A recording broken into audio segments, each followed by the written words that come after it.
परमात्मा आज से 600 वर्ष पूर्व आए थे, अपने इसी ज्ञान को जो दास आपको उन्हीं के द्वारा बताए हुए ज्ञान को सुना रहा है, यही ज्ञान वो स्वयं सुनाया करते थे। और बहुत ही जबरदस्त विरोध हुआ था। सभी ये पीर लोग, मुसलमानों धर्म में जो पीर और काजी मुल्ला होते हैं, वो हिंदू धर्म के ये ऋषि महर्षि और गुरु, ये ब्राह्मण, ये सारे उस भगवान के शत्रु बन गए थे। उन्होंने प्रजा और राजा को भ्रमित करके, मिसगाइड करके परमात्मा के उस ज्ञान को जन साधारण तक नहीं जाने दिया था। लेकिन समर्थ की समर्थता छुपाई नहीं छुप सकती। उनके अंदर इतनी प्रबल शक्ति थी, जो भी व्यक्ति उनके संपर्क में आता था उनको स्वतः लाभ प्रारंभ हो जाता था। आज से 600 वर्ष 550 वर्ष पहले 64 लाख अनुयायी हो जाना कोई बालकों का खेल नहीं है, जबकि हिंदू और मुसलमान दोनों ही धर्मों के। ये परमात्मा की समर्थता का प्रमाण था, ना कि ज्ञान का। क्योंकि ज्ञान तो परमात्मा यही बताया करते थे जो दास आपको बता रहा है, जो आज सभी सदग्रंथों में विद्यमान है, पवित्र चारों वेदों में, पवित्र श्रीमद् भगवत गीता जी में, पवित्र पुराणों में, कुरान में, बाइबल में, पवित्र बाइबल में, पवित्र कुरान में। ये वही ज्ञान है जो परमात्मा पहले बताते थे। लेकिन उस समय उन पीरों ने, मुल्लाओं और काजियों ने, ब्राह्मणों ने, ऋषियों ने, नकली संतों ने कहा कि कबीर अशिक्षित है, ये किसी भी भाषा से परिचित नहीं है, इसलिए ये पुराणों या वेदों या गीता जी के और वेदों के विषय में जो कह रहा है ये बिल्कुल निराधार है। इसलिए हम अनजानों को, क्योंकि हम शिक्षित नहीं थे, हमने उनकी इन बातों को सत्य मान लिया कि सचमुच कबीर जी अशिक्षित हैं, बाकी शक्ति बहुत है इनमें, क्योंकि हमें लाभ हो रहा है, ये कोई सिद्ध पुरुष है। तो ऐसे हमने उस भगवान को पहचाना नहीं, और वो हम उनके साथ ज्ञान आधार से नहीं लगे थे, केवल अपने सुख के कारण लगे थे, लाभ के कारण लगे थे, जो संसारिक लाभ ही हम चाह रहे थे। तो जिस कारण से हम फेल हो गए थे, क्योंकि परमात्मा को ये मालूम था कि ये भोली आत्मा केवल देखा देखी लग रहे हैं, इनको ज्ञान गति नहीं, इनको मेरे पर विश्वास नहीं है। और यही सिद्ध करने के लिए, क्योंकि परमात्मा सत्संग में कहते थे कि तुम सभी केवल स्वार्थ वश लग रहे हो, अपने संसारिक और यहाँ के ही व्यवस्था को मांगने आते हो, तुम परमार्थ नहीं चाहते हो। लेकिन वो भोली आत्मा कहा करती, नहीं जी, हम तो मोक्ष ही चाहते हैं, हम तो मोक्ष ही चाहते हैं। तो परमात्मा ने उनको एक पिछोड़ लगाई थी, उन्हीं की सती थी, उन्हीं के सामने प्रकट करनी चाहिए थी।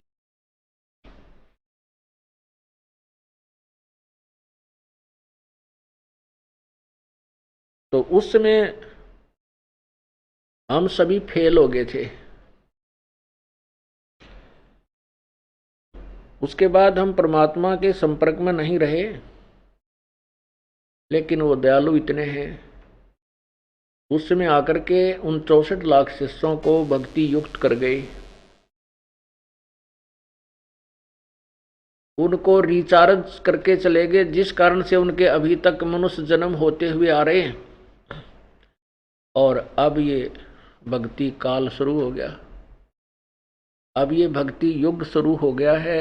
वही पुण्यात्मा अब इस भक्ति काल में अब आ रलेंगे, अब मिल जाएंगे। कुछ का जन्म हो चुका है, कुछ का अब हो रहा है।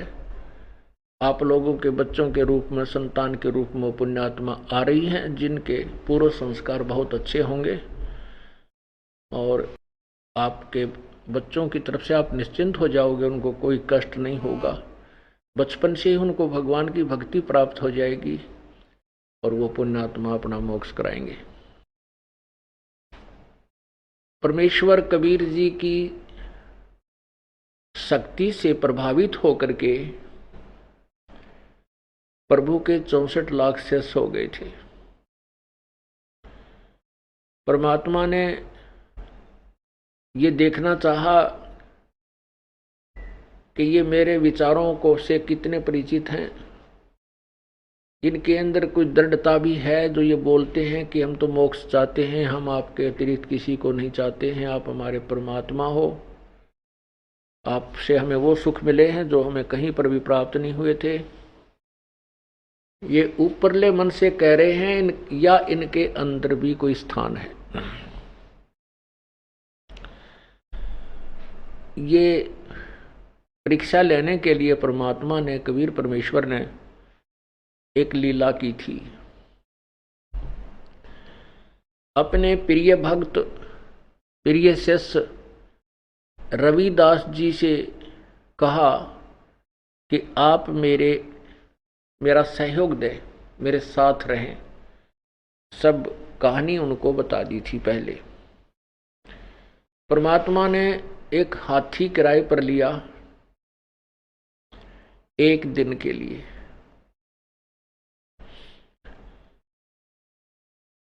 और रविदास को कहा कि आप मेरे हाथी आंकने वाले बनो, पीलवान, हाथी का ड्राइवर बनो आप। और एक लड़की वैश्या थी, जो प्रसिद्ध वैश्या थी उसी काशी नगर में, सब लोग उसके नाम से भी परिचित थे। वो बहुत प्रसिद्ध वैश्या थी, गणका थी। उस लड़की को एक दिन परमात्मा के सत्संग की झलक कानों तक पहुंची। परमेश्वर कहीं सत्संग कर रहे थे, वो लड़की अपने महल में सुन रही थी। उस बेटी को एकदम प्रेरणा हुई कि मैं तो बहुत दुष्टकर्मी प्राणी हूं, बहुत दुष्कर्मी हूं, मैंने तो जुल्म कर दिया, अपना जीवन बर्बाद कर लिया। परमात्मा ने जो मनुष्य जिस वास्ते दिया था उसका तो मैंने लाभ उठाया नहीं। इतनी प्रभावित हुई और उसने आकर के परमेश्वर के चरणों में नमन किया और कहा, प्रभु आप कह रहे हो सत्संग में कि सत्संग में सभी प्रकार के पापी, कोई कैसा भी महाघोर पापी क्यों ना हो, उसका भी उद्धार हो जाता है। परमात्मा, क्या मेरा भी उद्धार हो सकता है? प्रभु ने कहा, क्यों नहीं बेटी, नौका जल से चल रही है, उसमें घास रखो चाहे पत्थर रखो, नौका का स्वभाव है उसको पार कर देने का। आप भगवान की चरणों में आओ, उनका नाम जाप करो, कोई कितना भी दुष्कर्मी है उसके पाप परमात्मा अक्षमा कर देता है, यदि वो सच्ची श्रद्धा से, सच्ची लगन से परमात्मा की शरण ग्रहण करता है, अव्यभिचारी विधि से जो परमात्मा की साधना करता है। प्रभु ने पूछा, अब क्या ऐसा बेटी, पाप तो वैसे इस सृष्टि में कोई भी ऐसा नहीं है जो पाप ना करता हो। वो पुण्यात्मा है जो अपने पापों को पहचान करके दुखी हो जाते हैं। आप क्या काम करते हैं? तब उसने बताया, भगवान मैं ऐसे ऐसे गणिका हूं और मैंने आपकी अमृतवाणी सुनी प्रभु, मैं बहुत प्रभावित हो गई हूं। तब प्रभु ने कहा, बेटा अपना जीवन सफल कर, बुराई त्याग दे और भक्ति कर। तो उसने भक्ति करना शुरू किया और प्रभु ने कहा, बेटी सत्संग में आया कर, सत्संग में आने से आपको ज्ञान होगा और ज्ञान ही आपको रोक पाएगा। तो वो सत्संग में आने लग गई। वो लड़की सत्संग में आने लगी तो वो प्रसिद्ध थी, एक दूसरे तीसरे सब भक्तों से एक दूसरे को सुन करके सुरसुर होने लगी कि ये तो गंदी औरत है, ये सत्संग में आती है, अच्छी बात नहीं है, लोग क्या कहेंगे, गुरुजी की बदनामी होएगी। तो वो जो पुराने शिष्य थे, वह बहन बेटियां और भाई कहने लगे, उस लड़की को धमकाने लगे, उसको बार बार परेशान करने लगे कि तू मत आकर सत्संग में, यहाँ पर तेरे कारण हमारी बदनामी होती है, गुरुजी बदनाम हो जाएंगे, ऐसे ऐसे। उस लड़की ने परमात्मा से प्रार्थना की, प्रभु सचमुच में वास्तव में तो बहुत बदनाम औरत हूँ, बहुत गंदी हूँ, इसमें कोई शक नहीं परमात्मा, लेकिन आपके वचनों से मुझे कुछ धैर्य हुआ था कि पापी भी पार हो सकते हैं। ऐसे कहकर वो बहुत बुरी तरह रोने लगी। तो प्रभु ने पूछा, बेटी बात बता क्या है।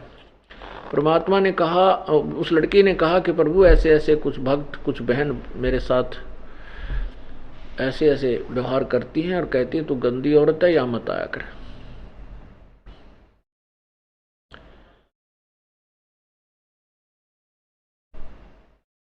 तो परमात्मा ने सत्संग के माध्यम से कई बार उनको समझाने की चेष्टा की। क्या कहते हैं, भाई कुष्टि होवे संत बंदगी कीजिए, हो वैश्या के विश्वास चरण चित दीजिए। परमात्मा कहा करते, यदि भक्त कोढ़ी भी हो और सत्संग में आ गया है, चाहे वो कोढ़ी है, कितना ही भयंकर, कोढ़ से बूंदा रोग नहीं होता जिसमें माखी बन के और उसका चाम मांस कट कट गिरता होता है। कहते हैं ऐसा भी कोई भक्त नाम ले रखा है, उससे भी आप नफरत मत कीजिए। और हो वैश्या के विश्वास चरण चित दीजिए।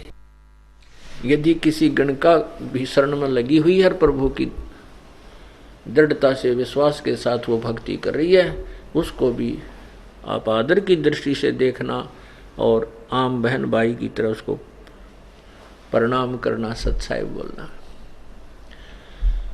क्योंकि सत्संग में अगर नहीं आएंगे तो विकार कैसे छूटेंगे, अपनी कमजोरियों का पता कैसे लगेगा, निर्मल कैसे होंगे। यदि हम सरोवर में जल में कपड़े को भिगोएंगे ही नहीं, उसमें डालेंगे ही नहीं, डालने देंगे ही नहीं, तो उसका मैल कैसे छूटेगा। परमात्मा समझाया करते थे। गीता जी में भी लिखा है कि चाहे कितना ही व्यभिचारी व्यक्ति क्यों ना हो, वो भी संत साधु यानी भक्त मानने योग्य होता है। क्योंकि वो सत्संग में आएगा, बुराई कर रहा है, फिर उसको ज्ञान होगा, झटका लगेगा, फिर वो बुराई छोड़ देगा। यदि सत्संग में आएगा नहीं, उसको अच्छे विचार मिलेंगे नहीं, तो दुराचारी व्यक्ति कैसे सदाचारी बन पाएगा। वो बाज नहीं आते, वो अपने ही सोच से, अपने ही विचारों से चलते होते हैं। वो संत के विचारों को न मान करके अपने आप को वो ज्यादा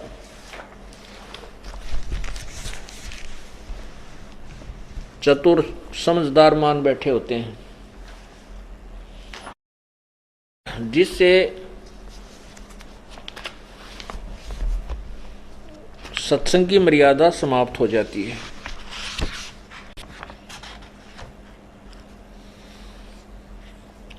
परमात्मा बहुत समझाया करते थे कि भाई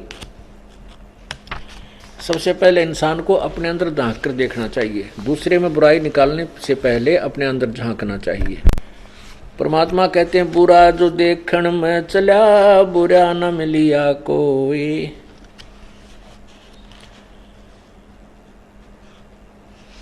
जब मन खोजा अपना, तो मुझसे बुरा ना कोई। इस प्रकार परमात्मा ने सोचा कि ये सारे सुर सुर सुर सुर कर रहे हैं। परमात्मा उस लड़की को मैं तो अच्छा देते थे, बेटी तू अपना भक्ति कर, इनकी मत सुन, तुझे कोई कहता है तो मुझे बता। लेकिन वो पुण्यात्मा थी, वो किसी व्यक्ति विशेष का नाम नहीं लेती थी, कहती जी कोई सभी ऐसे बोलते हैं, कोई भी मुझसे जो है ना श्रद्धा यानी सद्भावना से नहीं पेश आ रहा। तो परमात्मा कहते तो आया कर बेटा, घबराना नहीं। तब प्रभु ने कहा, तो वहां प्रभु ने देखा कि ये सब चलो इनके मन में जो दोष है, क्योंकि कुछ एक ऐसे भी दुष्ट आत्मा होते हैं, परमात्मा में भी दोष निकालने लग गए थे। तो परमात्मा ने सोचा कि ला इनकी आज सारी ये ऐंठ काट दूं। तो रविदास जी से कहा कि रविदास एक हाथी किराए पकड़ लिया एक दिन का, और आप मेरे पीलवान बनो, हाथी के ड्राइवर बनो, और उस लड़की से कहा, बेटी कल तू अपने सुंदर गहने पहन के, सारे हार श्रृंगार करके, सब तरह की टिक्की बिंदी ला के और हमारे साथ आना, अपने जो सारे श्रृंगार करना। तो उसने कहा, ठीक है पिताजी, जैसे आप आज्ञा दोगे, आपकी बेटी, आपका शरीर। तो उसने, लड़की ने अपना सब श्रृंगार किया, परमात्मा के पास पहुंच गई उनकी झोपड़ी पे। वहां एक हाथी ला रखा था। परमात्मा ने एक गंगा जल भर लिया बोतल में, शीशी में, लड़की को हाथी के बीच में बैठा लिया। रविदास जी आगे हाथी को ड्राइव कर रहे थे और परमात्मा पीछे बैठ गए।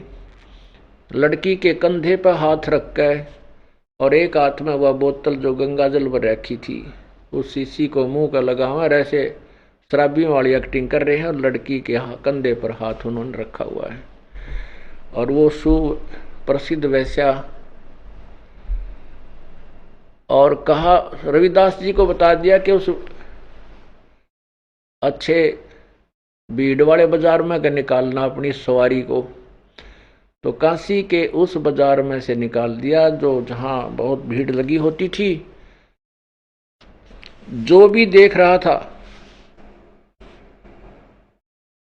वही कह रहा था, ले भाई वो कबीर है वहां, हम तो पहले ही कहा करते थे कि वहां ऐसे होता है, ऐसे होता है, ले आज यह सामने आप पर प्रगट होगी। तो शराबी कवाबी आदमी है कबीर, तो ये देखो शराब पी रहा है और उस वैश्या के को साथ लिए फिर रहा है।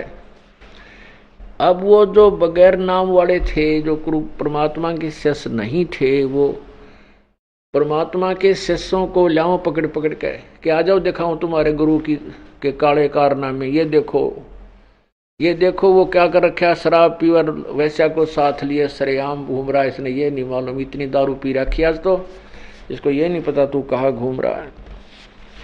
अब जो नकली शिष्य थे वो कहने लगे, कुछ एक ने तो वहीं कह दिया कि मैं ना था इनका शिष्य, मैं तो वैसे जाता था। कुछ एक ने कहा कि मुझे तो फलाना लेके जाया करता, मैं तो उसकी शर्म में जाया करता। कहने का भाव ये है, 64 लाख के 64 लाख शिष्य अब अपने कर्म बिगाड़ के भगवान को ना पहचाना और भगवान में से दूर हो गए। कुछ एक पुण्यात्मा ऐसी थी जिनको ये ज्ञान था, परमात्मा का सत्संग सुन रखा था कि गुरु की बुराई ना करनी चाहिए, तो उन्होंने बुराई नहीं की परमात्मा की, लेकिन विमुख जरूर हो गए, भक्ति त्याग दी, उनके पास जाना बंद कर दिया, लेकिन गुरु की बुराई नहीं की। तो वो व्यक्ति इतना लाभ उठा गए कि उनको मनुष्य जन्म मिलते रहे, वो क्रेडिट भक्ति का रह गया। और जिन्होंने अपने मुख से भी गुरुदेव की बुराई कर दी कि सचमुच तो निकम्मा था, हमने तो पता नहीं था, तो उनकी भक्ति पर सारी पर क्रॉस लग गया, कांटा लग गया, खत्म हो गई। तो उनमें से उन 64 लाख में से जो ऐसे बच गए, उनको मनुष्य जन्म मिलता हुआ आ रहा है। अब वो फिर परमात्मा प्राप्ति कर लेंगे, लेकिन वो कष्ट बहुत उठा लिया कर, कितने मनुष्य जन्म हो गए उस दौरान 500-600 साल में, और कितने कितने कष्ट दुख। तो परमात्मा कहते हैं, सतगुरु विमुखा युग युग रोवे। तो अब वो जुड़ भी जाएंगे, यदि अभी पार नहीं हुए तो फिर भक्ति उनको अवश्य मिल गई है, परंतु मोक्ष तो नहीं हुआ। जिस कारण से, जिसके लिए सारा कुछ ये क्रियाएं की जा रही थी, सारा ज्ञान दिया जा रहा था, वो सभी व्यर्थ गया। अब उधर से उन लोगों को, उन विरोधियों को अवसर मिल गया। सारे मुल्ला और काजी और साथ में ब्राह्मण, नकली गुरु, संत लेकर अपने सब समर्थकों को और भी दुनिया को भ्रमित करके, और पहुंच गए कहाँ, वीर देव सिंह बघेल के दरबार में। और वहां उस दिन सिकंदर लोधी दिल्ली का राजा भी आया हुआ था, दिल्ली का बादशाह। अब वीरदेव सिंह बघेल जो था वो तो एक अक्षेत्रीय नरेश था और वो दिल्ली के बादशाह के अंतर्गत आता था। जैसे छोटी छोटी स्टेट होती थी, रियासत, उनके राजा और दिल्ली के राजा के अधीन होती थी, पराधीन होते थे। ऐसे परमात्मा ने भी वो दिन देखा कि आज सिकंदर लोधी भी आया हुआ है, इनकी सबकी फड़क निकल जाएगी।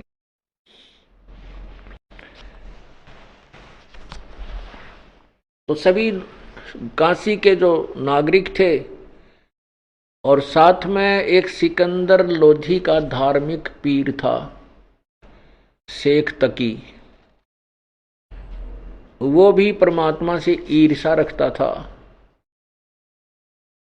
और उस धार्मिक पीर शेख तकी से सिकंदर लोधी जो दिल्ली का बादशाह था वो बहुत डरता था, उससे प्रभावित था कि सभी मुसलमान समाज इस शेख तकी की बात को मानता है, यदि ये मेरे से रुष्ट हो गया तो मेरे राज्य को खतरा हो सकता है। सभी काशी की नागरिक कई हजारों की संख्या में जब वहां पहुंचे तो सिकंदर लोधी ने पूछा कि क्या कारण है, किस कारण से आप ऐसे नाराज हैं, क्या बात होगी। तो उनको सब बात बताएगी, सब कहानी से परिचित कराया गया। तो कहा कबीर साहब, सिकंदर लोधी ने कहा कि लाओ उस कबीर को पकड़ के। और उधर से सिकंदर लोधी परमेश्वर कबीर जी का शिष्य भी था। सिकंदर लोधी के जलन का रोग भी परमात्मा ने ठीक किया था, जो किसी से भी उनका ट्रीटमेंट नहीं हुआ था, किसी से कोई समाधान नहीं बन पाया था, ना हिंदू मुसलमान संतों से, ना मुसलमान पीरों से। और सिकंदर लोधी के सामने परमात्मा ने और भी बहुत सी लीलाएं की थी। एक सिकंदर लोधी के सामने ही एक गाय को कत्ल कर दिया गया था और कबीर परमेश्वर ने उस गाय को जिंदा किया था, जीवित किया था, और उसे दूध निकाल की बाल्टी भर दी थी। एक कमाल नाम के लड़के को जो नहर में, दरिया में बहता हुआ आ रहा था, उसको जीवित किया था, जो बहुत दिनों से 1-2 दिन का मृतक था। शेख तकी की लड़की कमाली को परमात्मा ने कब्र से निकालकर जीवित किया हुआ था। और सिकंदर लोधी फिर भी जनता के दबाव में आकर के और अपने ही गुरुदेव को अरेस्ट करने का आदेश देता है। हम इतने कर्महीन हैं, हम इतने ज्ञानहीन थे कि हम भगवान को नहीं पहचान सके, केवल अपना राज्य ही दिखाई दिया। उसने सोचा कि जनता नाराज होगी तो तेरा राज चला जाएगा। उस नालायक को यह नहीं पता था जब भगवान रुष्ट हो गया तो तू कहीं का भी नहीं रहेगा, और राज्य तो भगवान के हाथ में होता है। सिकंदर लोधी ने कहा कि लाओ उसको पकड़ के। अब जनता के अंदर नंबर बनाने के लिए उस नालायक सिकंदर लोधी ने, अब जनता कहीं तेरे से रुष्ट ना हो जाए, अपने हाथों से हथकड़ी लगाई, अपने हाथों से गल में तोक डाल दी। एक भारी बेल होती है वजनदार, इन्हों गर्दन भी मुश्किल से उठे, और पैरों में बेड़ी बांध लगा दी, अपने हाथों चाबी से बंद किया। और सभी सिकंदर वो शेख तकी और अन्य नागरिक कहने लगे, वो गुरु लोग, पीर लोग जो परमात्मा से के शत्रु बने हुए थे, कहने लगे इसको दरिया में डबो दो, जो का त्यों, हथकड़ी टुकड़ी बांधे बूंदे उसके वहां डाल दो, दरिया के गंगा के मझधार में डाल दो, बीच में ले जा करके। अंत में यही फैसला फाइनल हुआ और एक नौका में बैठा करके 5-7-10 मस्टंडे नौका में चले गए और उठा करके बीच में, दरिया के बीच में, गंगा के बीच में उठा करके परमात्मा को पटक दिया।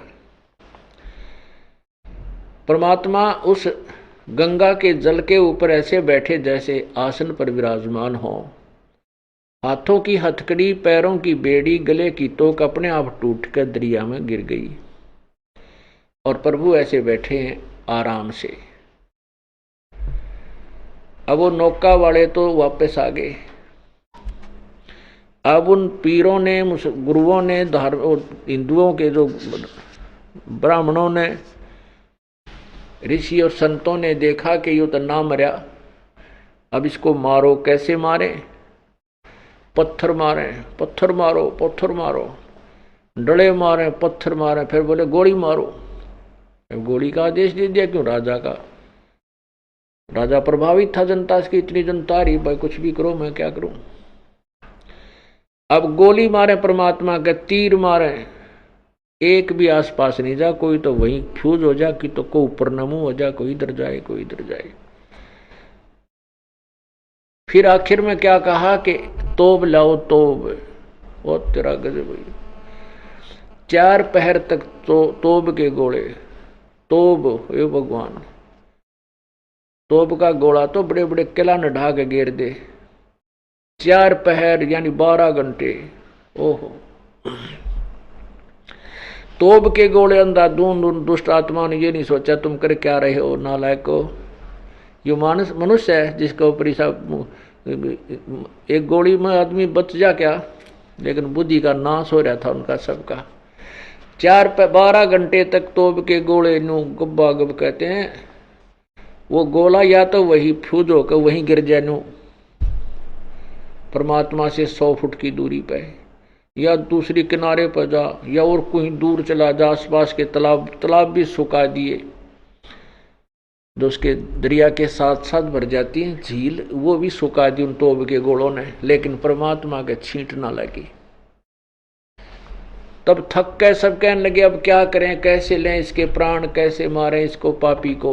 ओए होए होए। तो प्रभु ने देखा ये अनाड़ी लोग हैं, ये काल प्रेरित हैं, ये नहीं डिगेंगे यहां से।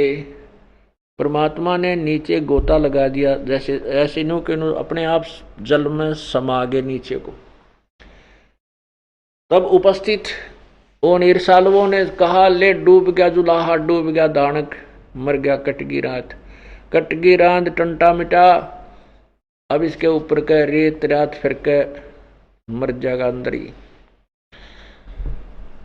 अब रविदास जी परमात्मा की महिमा बहुत सुनाया करते थे, कहते थे ये भगवान है, तुम नहीं समझ सकते। तो वहां के वो पीर मुल्ला और शेख तक इकट्ठे होकर कहने लगे चलो उस रविदास के पास आज पूछते हैं कहाँ गया तेरा भगवान। तो वहां पहुंचे तो परमात्मा अंदर रविदास की झोपड़ी में एक तारा लेकर अपनी महिमा आप पे गाने लग रहे, एक शब्द सुना रही थी। अब जो भी देखा खिड़की में आगे उल्टा बाज ले, यूं बैठा जुलाहा, तो यूं बैठा वो दानक। अब सब देखें और भाग लें, सब देखें और भाग लें। कहाँ गए? सिकंदर लोधी के पास गए कि वो तो छुप के जादूगर है, रविदास के घर बैठा है। और फिर रविदास के घर दोबारा देखने गए, वहां कोई नहीं मिला। रविदास जी से पूछा कि कहाँ गए वो यहाँ अभी आवाज आ रही थी। रविदास बोले तुम ना समझ सकते उस परमेश्वर की महिमा को, तुम्हारे अंदर तो भूत सवार हो रहा है ईर्षा का, मुझे क्या पता कहाँ है। तो किसी ने देखा कि वो तो वहीं फिर बैठे हैं दरिया के ऊपर ही, वहां फिर भागे गए लाबड़दा, देखा तो परमात्मा वहीं फिर ऊपर बैठे हैं ठाठ से। तब सिकंदर लोधी ने प्रार्थना की कि आप बाहर आ जाओ। एक नौका भेज दी, परमात्मा उस नौका में बैठकर आगे उल्टे। अब उस दुष्ट आत्मा ने क्या किया कि हाथों में फिर हथकड़ी जड़ दी, तो बांध, हाथ पैर दोनों बांध के। एक खूनी हाथी होता है जो आदमी को खा जाता है, मार के कुचल के और मार डालता है, उसके खून को पीता है। और उसको शराब पिला करके वहां ले आए जहां परमात्मा को बांध के जोड़ के डाल रखा था, मैदान में डाल दिया। अब पीलवान जो उसका हाथी का कंट्रोलर होता है, उसको समझा दिया कि इसको खत्म करवा दे, इस हाथी के द्वारा नष्ट करवा दे जनता के सामने।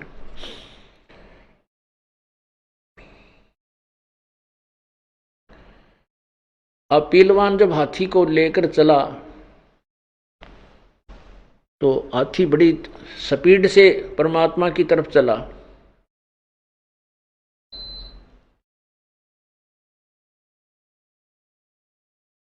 और जब निकट आ लिया तो प्रभु ने अपने साथ ही अपनी शक्ति से एक शेर दिखा दिया।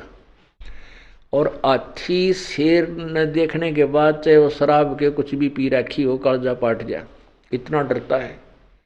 जब परमात्मा ने दिखाया कि केरी शेर परमात्मा के पास खड़ा है ऐसे, तो हाथी उल्टा हो लिया, पीछे न मुड़ा। और वो पीलवान अपनी नौकरी के डर का मारा कि तुझे सजा मिलेगी, उसका अंकुश ठोके, बाले ठोक कर उसको वापस लाना चाहे, लेकिन हाथी देखकर फिर चिंगाड़ मारे, लीद करे, बेगन तार दिया, वापस बाज दिया। तो परमात्मा ने देखा कि ये पीलवान इस प्राणी को तंग करेगा, उस पीलवान को भी शेर रूप दिखा दिया। जब पीलवान ने देखा बिल्कुल निकट हाथी को ले आया था, इतनी दूर शेर देखा, तो वो भी उसके अंकुश किया गया, राफ किया, हाथी कहीं भाग गया और वो गिद्ध पड़ा नीचे बेहोश हो गए। तब परमात्मा ने सिकंदर लोधी जो एक मचान पर बैठा था, थोड़ा दूरी पर एक अलग स्थान बना रखा था राजा और उसके अंगरक्षकों और मंत्रियों के बैठने का, जब ऐसी सजा दी जाती थी जनता के सामने तो राजा भी उपस्थित होता था। जब राजा ने देखा परमात्मा के पास एक शेर खड़ा है, अब राजा का भी कड़जा कांप गया, ये शेर तो भाई एक ही झटके मारेगा तेरे पास। उसको उसी की तरफ दृष्टि देखी कि जैसे छलांग लगाने वाला है। और फिर परमात्मा ने अपना तेजों में शरीर दिखार, हथकड़ी टूट गई अब पे और खड़े हो गए भगवान।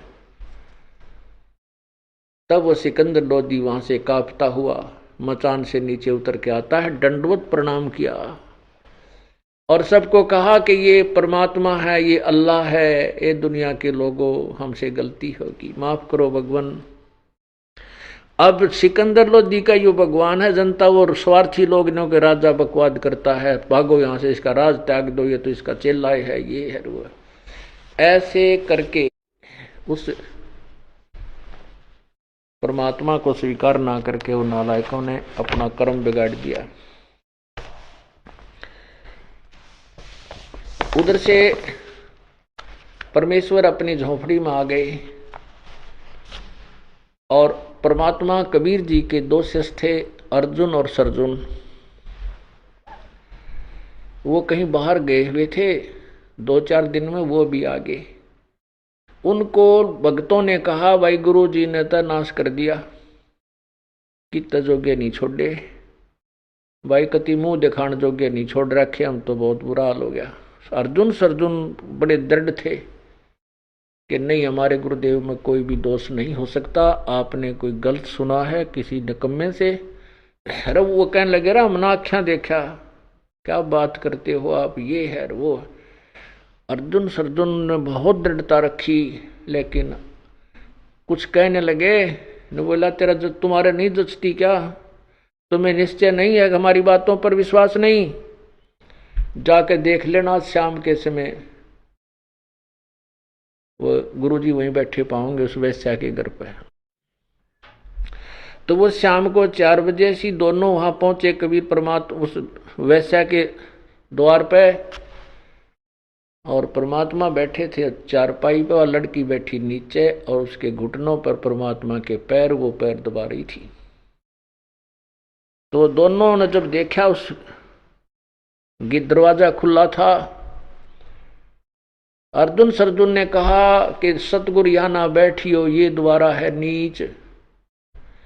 अर्जुन सरजुन ठहरे सतगुरु की प्रतीत, सतगुरु यहां ना बैठियो, ये द्वारा है नीच। अब गुरुजी को शिक्षा देने लग गए वो नालायक कि गुरुजी आपको यहां नहीं बैठना चाहिए, तो एक बदनाम औरत का घर है, ये नीच का घर है। तब परमात्मा ने कहा था कि ऊंच नीच में हम रहें, ये हाड चाम की दे, अर्जुन सरजुन समझियो तुम करियो शब्द सने। परमात्मा ने कहा था भाई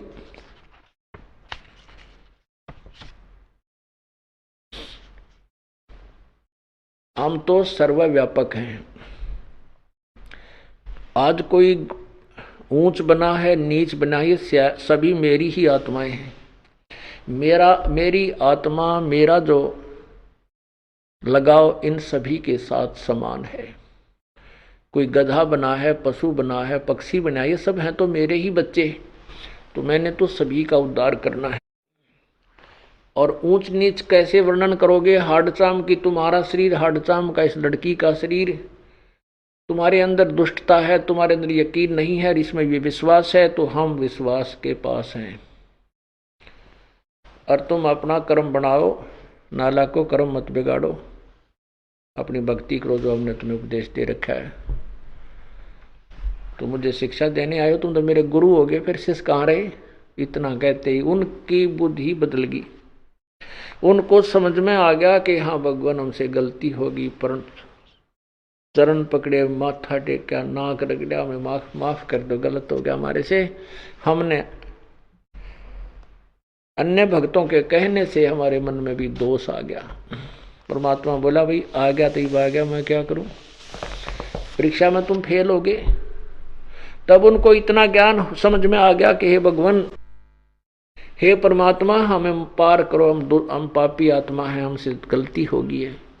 परमात्मा बोले अब तुम्हारे मन में दोष आ चुका है, अब तुम कितनी बात बना लो, अब तुम मुझ पर वो विश्वास नहीं कर सकते जो पहले था। कहते हैं रहीमन धागा प्रेम का मत तोड़ो चटकाए, और टूटे से फिर नहीं मिले, मिले तो गांठ पड़ जावे। तो बेटा अब तुम्हारे और हमारे बीच में गांठ पड़गी, और अब तुम मुझे उतना उच्च नहीं मान सकते, क्योंकि आपने मुझे इस वैश्या के पास आंखों देख लिया। तुम अपने दोष में, अपने विकारों में इतने ग्रस्त हो कि आप मुझे अपने ही तराजू से तोलते हो, जो वेरी डिफेक्टिव है। और ये सत्य है। अब तुम्हारा इस शरीर से उद्धार नहीं हो सकता, तुम बेसिक बात बढ़ाओ। फिर चरणों में पड़ गए परमात्मा, हमारा फिर कब उद्धार होगा? ये प्रभु कहने लगा फिर हम कभी फिर चक्कर लगाएंगे, फिर उस समय तुम्हारा मनुष्य शरीर होगा तो तुम्हारी बात बनेगी। उन्होंने फिर आग्रह किया, हे प्रभु फिर ना जाने मनुष्य जन्म हो या ना हो, और मनुष्य जन्म हो तो ये ज्ञान मिला नहीं।